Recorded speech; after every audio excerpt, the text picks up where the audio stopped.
Здравствуйте! В эфире информационный выпуск Амшик Шара. Сегодня в программе. Подозреваемый в стрельбе, совершенной 11 ноября в Сухуме, задержаны.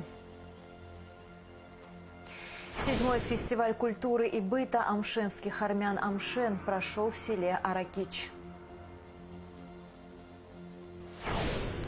В Абхазии прошла ежегодная акция, которую проводит Диабетическое общество Абхазии. Цель акции – осведомление общества о проблеме сахарного диабета. Подозреваемые в стрельбе, совершенной 11 ноября в Сухуме, задержаны. Об этом Бадри Гунба доложили руководители правоохранительных органов республики на рабочем совещании. Генеральный прокурор Адгур Агарба заявил, что преступление со стрельбой практически раскрыто. Стрельба произошла 11 ноября в Сухуме. В результате 5 были доставлены в больницу. Состояние 2 врачи оценивали как крайне тяжелое. 13 ноября один из раненых, Руслан Адлейба, скончался. Уважаемые коллеги, вчера проводились ночью оперативные мероприятия по задержанию лиц, причастных к совершению преступления, громкому, которое было совершено буквально недавно, накануне. Прошу доложить о ходе оперативных мероприятий. Прошу. Уважаемый Бадр Зурабович, уважаемые коллеги, по данному факту, имевшему место в городе Сухум, было возбуждено уголовное дело. Сразу были даны поручения правоохранительным органам, Министерству внутренних дел, Службе государственной безопасности.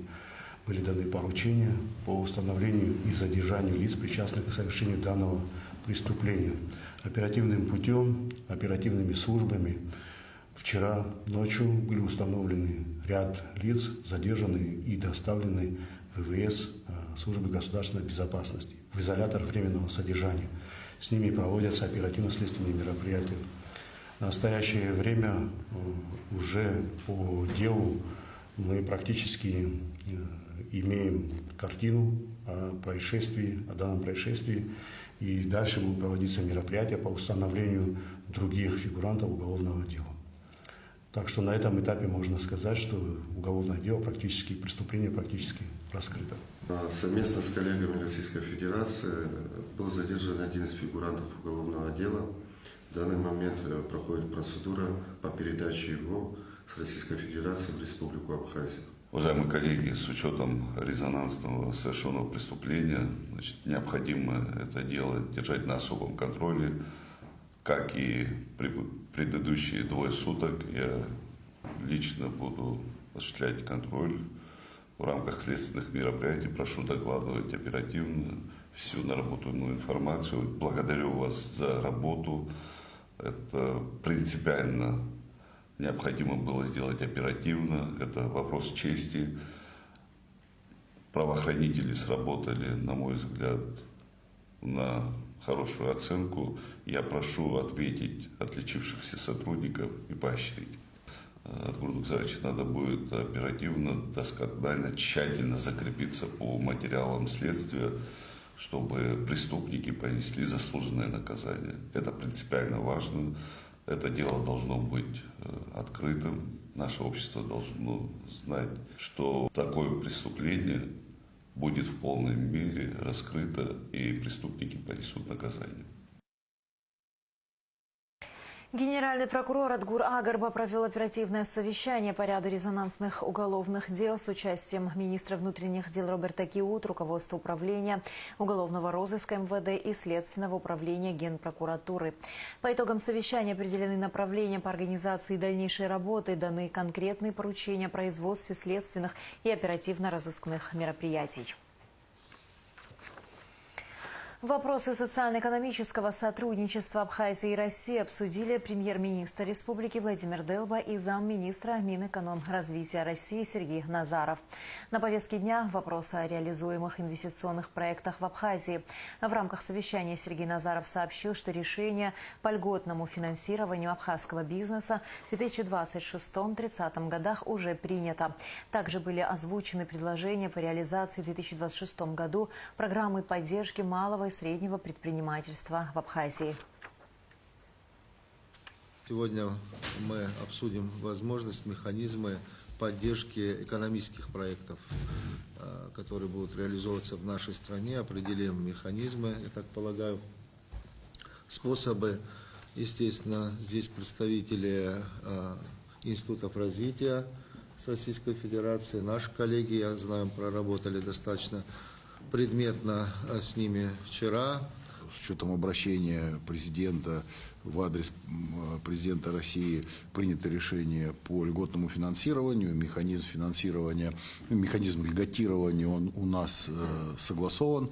Вопрос по самому механизму определения проектов, участия банков, участия здесь государства, республики.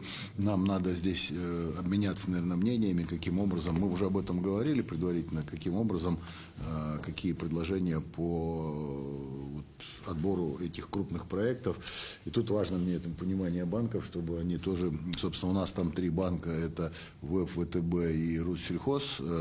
Есть разный опыт, предыдущий период работы этих банков на территории, значит, и он, его надо как раз и обобщить, и понять, и оптимизировать там нашу эту работу.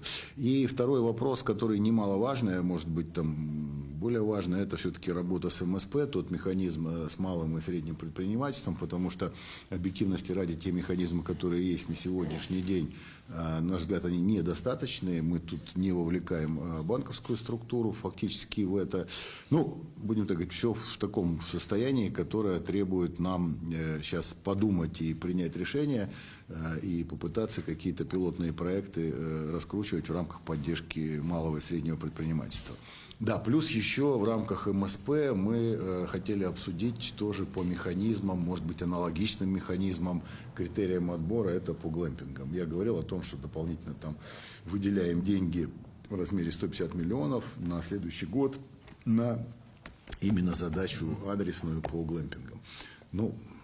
Что такое глэмпинг, определиться, где он должен быть, какие критерии, вот эти, наверное, нам надо договориться, и на каких принципах мы будем их финансировать, софинансировать. То есть тут вот тоже, собственно говоря, поле для творчества, которое... еще раз, у нас есть опыт и практика по этому, можем поделиться им, вы, может быть, какие-то свои особенности туда предложите добавить. Собственно, вот на этих основных направлениях, мне кажется, они на следующий год для нас должны быть такими базовыми. Если мы отработаем эти все конструкции, модели, то будет хороший результат. Министр иностранных дел Олег Барцыц провел встречу с послами по особым поручениям МИД Вито Гритани и Каном Тания. Министр отметил, что в Абхазии высоко ценят заслуги Вито Гритани перед нашей республикой. Глава абхазской дипломатии заметил, что с 2016 года огромная часть жизни и деятельности Вито Гритани связана с созданием дружественных связей между Абхазией и Италией. В свою очередь Вито Гритани поблагодарил министра за прием и отметил, что это довольно непросто представлять интересы Абхазии в стране, где еще не признали ее независимость. Тем не менее, именно этому и посвящена работа диппредставительства Абхазии в Италии, которое выполняет не только дипломатические, но и консульские функции. Господин Гритани также пригласил министра посетить Италию и лично ознакомиться с работой представительства и заверил, что в его стране абхазского министра ждет самый теплый и радушный прием. Министры и дипломаты обсудили и ряд других важных вопросов, а в конце встречи Олег Барцыц наградил Вито Гритани медалью МИД Абхазии за заслуги. Глубокой радости приветствую сегодня вас, человека с большими заслугами перед Республикой Абхазия. С удовольствием хочу выразить глубокое удовлетворение от того, что вы находитесь сегодня здесь, в стенах Министерства иностранных дел. Ваш весь жизненный путь – это свидетельство высоких показателей, высоких заслуг. Мы хорошо знаем в Абхазии, что с 2016 года, уже без малого 10 лет, огромная часть вашей жизни, ваша деятельность направлена на укрепление дружеских связей с Абхазией, популяризацию и создание позитивного имиджа Абхазии за рубежом, в частности в Европе. Добрые, позитивные и очень полезные для имиджа, для авторитета Абхазии шаги, которые реализованы благодаря вашей активности, вашей энергии, одним словом, благодаря вашему участию. Это и открытие представительства, которое функционирует сегодня в городе Бари, которое уже сделало много полезных и добрых дел. Это и публикации в европейских изданиях, которые позиционируют Абхазию в самом наилучшем виде, в самом выгодном свете. Мы очень ценим эту работу и очень удовлетворены, что вам в этой работе помогает наш талантливый дипломат, очень патриотичный наш соотечественник, господин Кантания. На самом деле, еще раз хочу вас поблагодарить за прием. И, естественно, вы знаете, что не так просто представлять интересы Абхазии в тех странах, где у нас не установлены дипотношения, там, где нас плохо знают в целом, в частности, в стране, в которой я нахожусь, Италия. Сталкиваюсь с определенными сложностями, но я горжусь тем, что я гражданин Абхазии, и я живу в Италии как гражданин Абхазии, то есть я ношу с собой только абхазские документы, везде их представляю, показываю, и горжусь этим. Да, иногда это сопряжено с некоторыми преградами, но тем не менее я с гордостью продвигаю, распространяю информацию о нашей стране. Я бы хотел также подчеркнуть, что наш офис диппредставительства, обладает абсолютно практически всеми функциями, наделенными дипмиссией. Значит, это и организация дипломатических приемов, вечеров. У нас висит, значит, табличка официально с разрешением, висит флаг с разрешением мэрии города, зарегистрирован телефон официально на юрлицо диппредставительства. Мы абсолютно, по крайней мере с нашей абхазской стороны, выполняем все функции дипломатической миссии. И мы, естественно, презентуем себя и налаживаем взаимоотношения также с политическими силами. Италии это сложнее нам дается, но мы уже сделали несколько успешных шагов и в этом направлении тоже. Кроме того, мы выполняем не только дипломатические функции, но также и консульские, помогаем нашим гражданам Абхазии, которые поступают на учебу в Италию. Там в последние годы очень много студентов появилось. Новороссийск пострадал при ночной атаке украинских беспилотников, сообщил губернатор Краснодарского края Вениамин Кондратьев. Обломки БПЛА повредили минимум 4 многоэтажки, 2 частных дома, придомовые территории. Госпитализирован 1 человек. Также фрагменты беспилотников упали на нефтебазу, контейнерный терминал, береговые сооружения и гражданское судно. Ранены 3 члена экипажа. Кондратьев добавил, что последствия атаки ночью ликвидировали более 170 спасателей, 50 единиц техники. За ночь средства ПВО России сбили над Кубанью 66 БПЛА, еще 59 над Черным морем. Российские банки включат в список признаков мошенничества за крупные переводы самому себе по СПБП. Речь идет о суммах от 200 тысяч рублей. Уточняется, что мошенники часто убеждают жертв перевести все свои сбережения на один счет, чтобы их легче было похитить.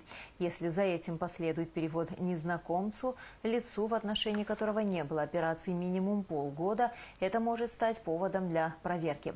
Контролироваться будут именно такие операции, говорится в тексте.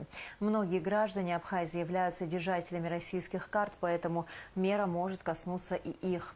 Отразится ли это на удобстве пользования картами и как защититься от мошенников, мы поговорили с кандидатом экономических наук, младшим директором по банковским рейтингам, эксперт РА Вячеславом Путиловским.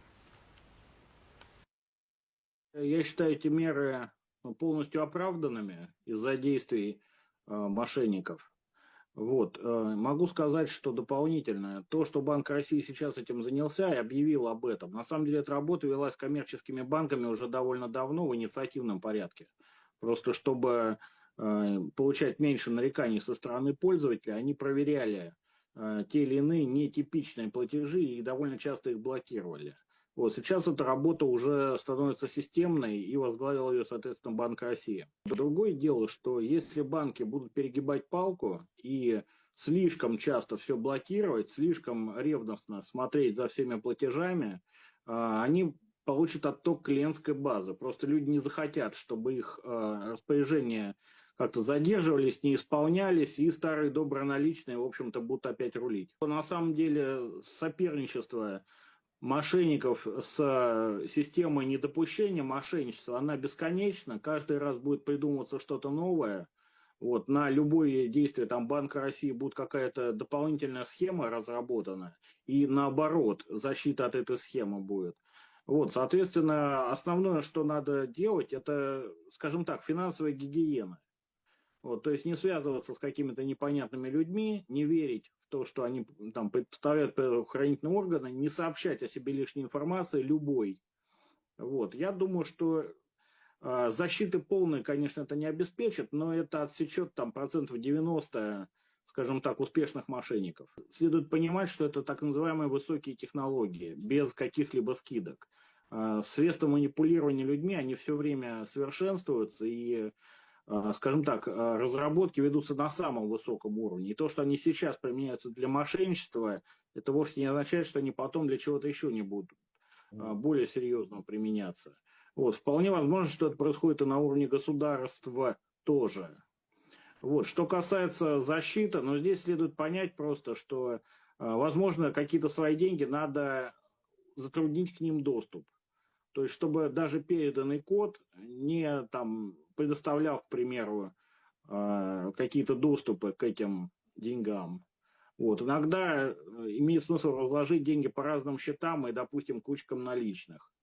Вот, ну, то есть защита, в принципе, она есть, но, повторюсь, то, что работает сейчас, не работает завтра. В республике зарегистрирован еще один коммерческий банк Golden Limon, расположенный в поселке Бзыпта Гагарского района. Уставной капитал банка составляет 150 миллионов рублей. Соответствующая запись внесена Национальным банком в книгу государственной регистрации кредитных организаций на территории Абхазии.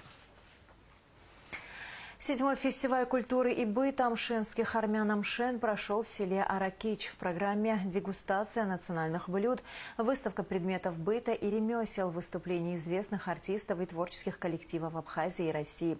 Представители 5 районов республики и города Сухум, а также делегации торгово-промышленной палаты представили свои стенды. Чем фестиваль порадовал в этом году, расскажет Яна Шакая.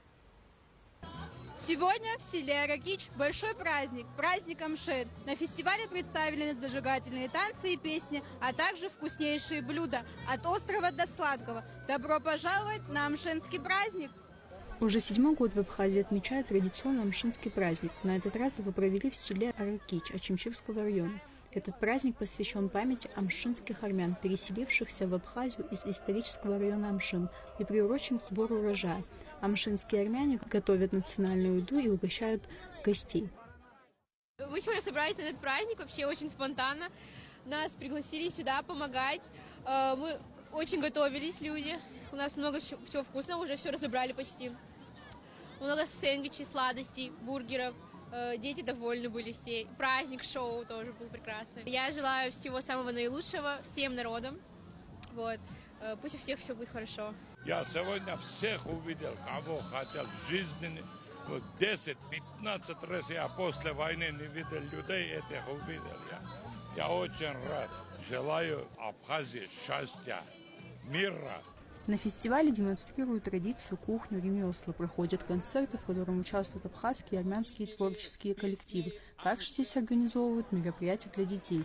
От лица организации «Абхазия будущего» я бы хотела поблагодарить армянскую общину за возможность участия в данном мероприятии, в этом празднике Амшен. Мы со своей стороны организовали детскую анимацию, и я думаю, что мы смогли сделать праздник ярким, запоминающимся, и тем самым мы привезли сюда еще абхазских детей из абхазских школ, чтобы эта дружба народов имела всегда продолжение. Почетными гостями праздника стали вице-президент Беслан Мигвава, депутаты парламента, представители общественности. Глава Ачимчирского района Алхаз Каца зачитал поздравительный адрес президента Бадры Гунбы амшинским армянам. Праздник Амшен, который ежегодно проводится армянской общиной Абхазии, стал доброй традицией и по-настоящему любимым народным торжеством. Это праздник – один из ярких символов дружбы, взаимного уважения и единства многонационального народа Абхазии. Армяне живут на нашей земле уже несколько поколений. Абхазия стала для них родиной. Армянская община внесла и продолжает вносить весомый вклад в развитие нашей республики, в экономику, в культуру, образование, науку. Особое место в нашей памяти занимает подвиг армянского батальона имени маршала Баграмяна. Ваш труд и искреннее отношение к Абхазии заслуживает глубокого уважения. Данное мероприятие является символом мира, дружбы и добра, ведь этот праздник посещают все жители Абхазии. Ежегодно фестиваль собирает тысячи людей со всех районов. В лице амшенских армян абхазский народ обрел трудолюбивую, преданных граждан своей страны.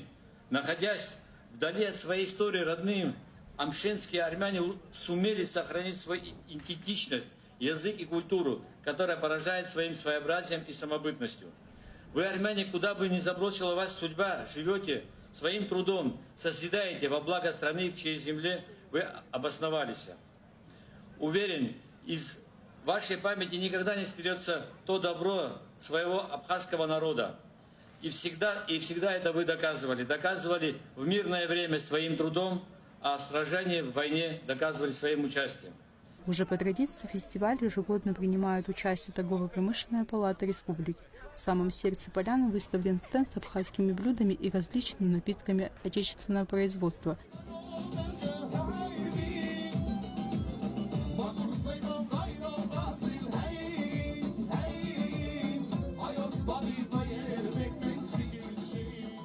Яна Шакая, Анатолий Маланя, Абхазское телевидение.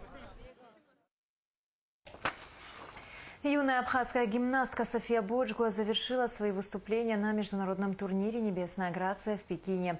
Она выступила с обручем, мечом и булавами и показала очень достойный уровень подготовки. В общем рейтинге София заняла 26-е место. Для нашей спортсменки это очень хороший старт профессиональной карьеры. София Боджгуа представляла Академию «Небесная Грация», так как между Сухумом и Пекином не установлены дипотношения. Поездка состоялась благодаря поддержке руководителя Академии Галины Кабаевой и, конечно же, президента Федерации художественной гимнастики Абхазии Гунды Кварча. Мы вообще вели переговоры еще с сентября месяца. Мы знали, что Алина Маратовна планирует проводить турнир в Пекине. И мы сразу сказали, что Абхазия хочет участвовать в таком крупном международном турнире, тем более столица Китая, да, это один из мировых центров, и для Абхазии это будет историческое событие, потому что наша страна на таких мероприятиях никогда не принимала участие, именно спортивные мероприятия, да, я имею в виду. И мы вели переговоры, я сказала, что у меня есть девочки, и попросили прислать видео, у меня было несколько гимнасток. И как раз мы проводили республиканский турнир имени Владислава Арцемба в сентябре. И Софа у нас выступала на этом турнире, заняла первое место. И вот после этого она попала в нашу сборную. И мы послали видео Софы, и нам сказали, что поздравляем, Софа проходит, и мы допускаем ее на этот турнир. На самом деле мы до конца не верили, что мы сможем попасть на такой турнир, что мы сможем выступить в Китае. Вообще для Абхазии это на уровне фантастики. Вот, если честно, до сих пор не верится, что там наша девочка выступила. Это мы думали, что до конца что-то невозможно. Но вот сейчас уже мы понимаем, что все случилось. Я скажу, что Софа большая молодец. Для первого раза она у нас еще маленькая юная гимнастка, она сразу попала на такой крупный турнир, где сильнейшие гимнастки, ее соперницы были девочки со всех стран лучшие гимнастки. И я думаю, что для нее это было волнительно. Ну и вообще это для нее сразу попасть, перепрыгнуть и сразу попасть на такой высший уровень. Я думаю, что это был тоже своего рода стресс, но она с ним, я считаю, очень достойно справилась. А на следующий год, я думаю, что мы будем еще лучше выступать и будем готовиться еще и будем пополнять нашу сборную. Хотелось бы сказать огромное спасибо Алине Маратовне Кабаевой, которая помогла нам попасть на этот турнир. Без нее бы ничего не получилось. Именно благодаря ей мы прорываем вот эту спортивную блокаду, в которой мы находимся 30 лет. Поэтому большое ей огромное спасибо. И для нас это большая честь выступать на этом турнире. Всего 10 лет абхазской гимнастки. Впереди у нее, безусловно, большая спортивная история. Мы связались с Софией Бодьгу, которая сейчас находится в Пекине. Она поделилась с нами впечатлениями об участии в турнире. Эмоции были очень классные. Такой зал красивый. Когда первый вид вообще делала, так чуть-чуть даже страшно было, а потом уже так привыкла. Все гимнастки очень классные. Было очень сложно проходить через это все. Такой выход на таких серьезных соревнованиях, такой волнительный очень. На соревнованиях, конечно, не все получилось, но так я собой довольна. Мы пошли, потом погуляли по Китаю, по всему. Пошли сегодня, ходили на Великую Китайскую стену. Ежегодная акция «Сахар в норме» прошла в Абхазии. Она проводится с 2018 года. Цель акции – осведомление общества о проблеме сахарного диабета. Ее проводит Диабетическое общество Абхазии при финансовой поддержке благотворительного фонда социально-культурных инициатив в содействии Минздрава и ЦРБ Гагарского района. В акции приняла участие Аилита Арутюнян.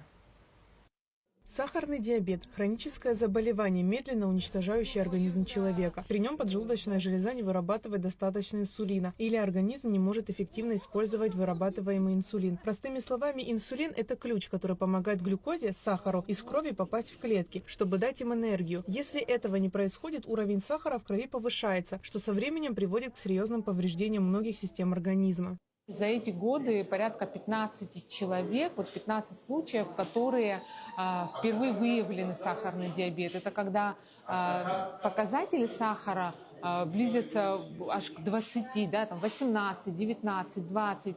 И зачастую это те люди, которые не собирались даже проверять сахар, которые просто шли мимо, увидели акцию, проверили и выявили у себя такую ситуацию. Почему это важно? Очень многие говорят, я лучше не буду знать, что у меня есть какая-то проблема, но с сахарным диабетом так не работает. Чем раньше мы возьмем его в руки, тем больше мы сможем сделать полезного для своего здоровья. Асида Адлиба отмечает, сахарный диабет – это серьезное заболевание, но не приговор. При правильном подходе, контроле, можно жить качественно и не ощущать болезнь. Среди взрослого населения, конечно же, больше, но последние 2-3 года мы наблюдаем рост заболевания у детей. И дети – это всегда первый тип, это всегда аутоиммунный сахарный диабет, который только инсулинозависимый. К сожалению, такой рост мы наблюдаем. То, что касается взрослых, конечно же, больше людей со вторым типом диабета. И это люди, которые должны следить за своим питанием, контролировать это все. Но, к сожалению, очень редко кто это делает, часто нарушает. Необходимо обратиться к врачу, который подберет правильное лечение. Акцию «Сахар в норме» Диабетическое общество Абхазии проводит при финансовой поддержке благотворительного фонда социально-культурных инициатив и при содействии Минздрава Абхазии с 2018 года. Другим, конечно, советую, чтобы все делали обязательно. Всегда надо проверять. Я всегда проверяю. Первый раз в жизни проверил на сахар. Да. И что вам сказали? 4,8. Я не знаю, о чем это, говорят, хорошо. Да. Цель акции – повышение осведомленности населения о проблеме сахарного диабета, проведение профилактических изменений уровня сахара в крови и консультирование граждан в случае выявления нарушений уровня глюкозы. Аилита Арутюнян, Фатима Герги, Алексей Агухава. Абхазское телевидение. Квалификационная коллегия судей Абхазии объявляет о приеме заявлений лиц, претендующих на занятие следующих вакантных должностей. Судьи Верховного суда – 1 единица, судьи Сухумского городского суда – 1 единица, судьи Военного суда – 1 единица. Прием заявлений осуществляется в помещении Верховного суда с 17 ноября по 1 декабря включительно. С 15 ноября устанавливается запрет на любительский лов рыбы в реках Рицинского реликтового национального парка. Это делается с целью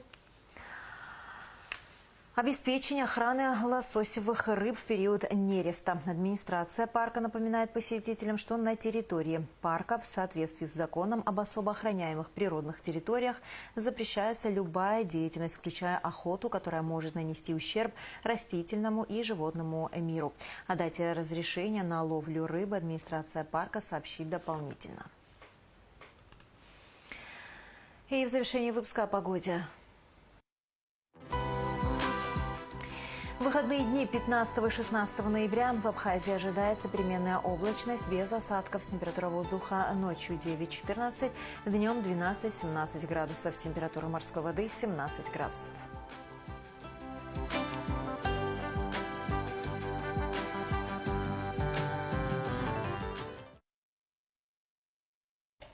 На этом наш выпуск завершен. До скорых встреч в эфире.